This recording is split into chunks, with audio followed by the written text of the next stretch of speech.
Fighting Talk, back again. It is to be joined by James Power here at Cage Warriors 172. First thing, James, after the last interview that we had, how you struggled with the accent up here this week?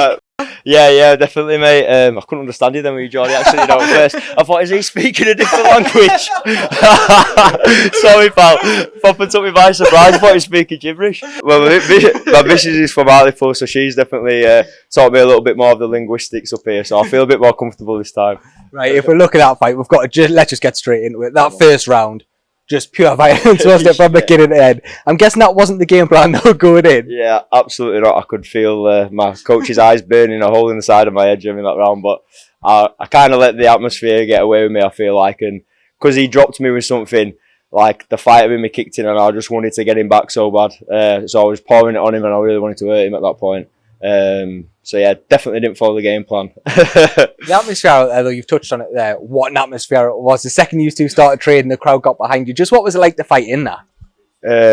Yeah, it was unreal. The crowd was awesome. The walkout and everything. They were making so much noise. And I just think the arena itself, the way it's set out with the bleachers at the sides, it's the best atmosphere of a Cage Warriors fought on. I think this one and the Belfast one that I did first, those two arenas were just like set up perfectly, and they were both busy crowds and really loud, and it makes fighting so much more fun. Like, it makes us do mad shit like that, you know what I mean? At the end of the first round, then, when you went back to your corner, what's that minute's conversation been? They were saying, "What the fuck are you doing?" They were bollocking me and telling me, all the stuff that we spoke backstage, really, that I should be stepping back a little bit, taking my time, not rushing in.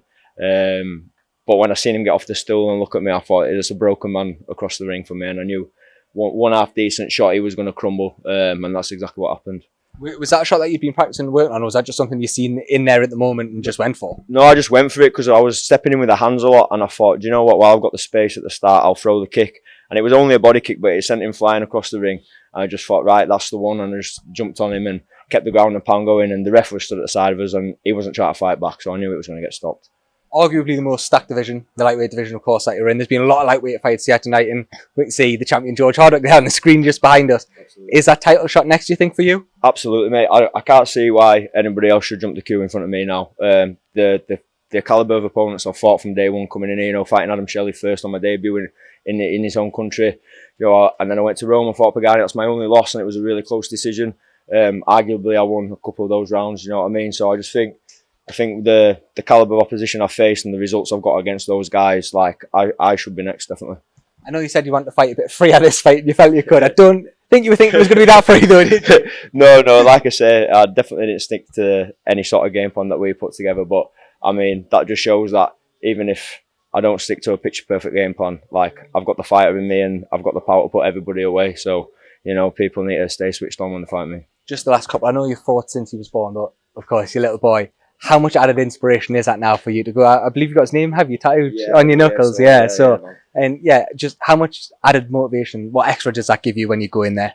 Yeah, so much more, mate. To be honest, I do try and remove myself a little bit from the family on fight day, just because I do feel like having a son softens you a little bit, and that's not really what I'm known for. But it's extra motivation, mate, because like, I need to provide for the family, and at this level right now, we don't earn amazing money to provide for the household, but I know I'm close to that next level where that could become an option for me with my competitive career. So yeah, it definitely kicks in a gear that I need to make it happen now. That's why I want that title shot, and I think I deserve it. And if anybody pulls out on UFC as well at my weight class, or the weight class above, I'll take it.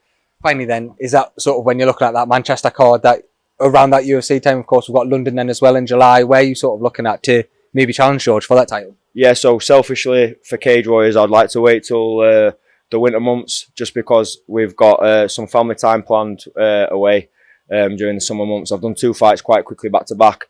I need a little time to let my body recover. And then, like I say, I would be willing to jump in on UFC on short notice, but also work towards that title shot, hopefully in the early winter months would be great for me.